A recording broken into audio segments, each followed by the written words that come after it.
kayo. Nay, basta mo na lang sila naging anak. Lalo na yung Olive na yun, ang dami-daming atraso sa atin, sa pamilya natin. Anak, sandali. Sandali. Alam ko naman talaga kahit na ako, galit ako sa lahat ng ginawa ni Olive sa atin. Pero, naiinis nga ako Biruin mo, sa dinami-dami ng tao dito sa mundo. Bakit siya pa? Pero ano magagawa ko? Siya talaga yung tinuturo. Nung pagkakataon, siya yung tinuturo ng tadhana, anak eh.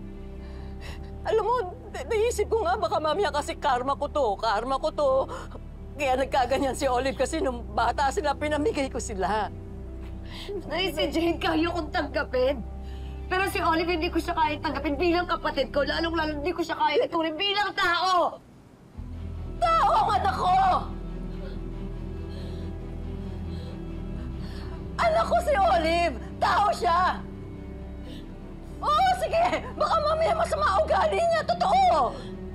Pero anak ko siya, tao siya! Iniisip ko nga baka mamaya kasi kasalanan ko kaya siya nagkaganyan. Pinamigay ko sila. Baka mamaya hindi siya narugahan ng tama. Hindi siya nakatikim ng pagmamahal ng tunay na nanay kasi wala ako doon. Kasi pinamigay ko siya kaya nagkaganyan ang ugali niya. Kaya ako galit ka sa kanya, magalit ka na rin sa akin. Kasi ako may kasalanan ng lahat eh.